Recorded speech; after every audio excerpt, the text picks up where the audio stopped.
Гранде Италија редовно се вкотвува во турските пристаништа и испорачува италијански автомобили. Како и со неколку европски земји, билатералната трговија меѓу Италија и Турција се зголеми од почетокот на војната во Украина и соодветно има зголемување на руско-турската трговија. Турција беше канал за заобиколување на санкциите, при што Анкара рече дека не е обврзана со ограничувањата. Турција, која се уште е значаен корисник на руски газ и која е важна дестинација за руските сирови и бензински продукти, која служи како локација на многу финансиски трансакции, набавка на опрема и се друго што треба на Русија. Многу од соседите на Русија исто така забележаа слични скокови во билатералната трговија со европските земји по воведувањето на санкциите против Москва. Се работи за национален интерес.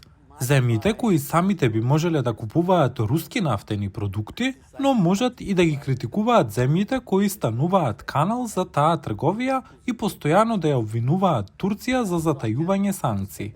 Ова е реалноста и тоа се случува. Во тој случај, прашање е дали овие земји, Европската Унија и САД, би оделе кон заострување на санкциите.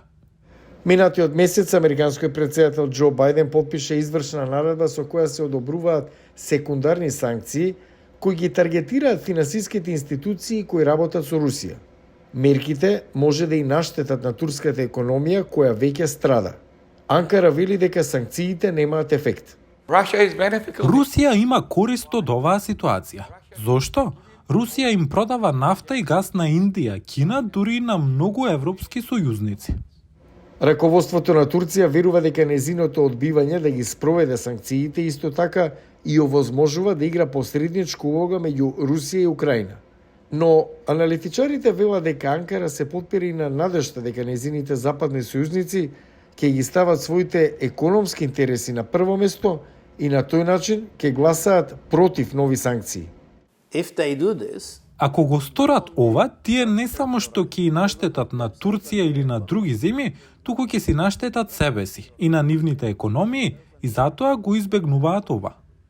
За сега нема знаци за забавување на прометните турски пристаништа и водни патишта, бидејќи трговијата продолжува да расте меѓу Европа и Турција, Турција и Русија и покрај меѓународните напори да се интензивира економскиот притисок врз Москва.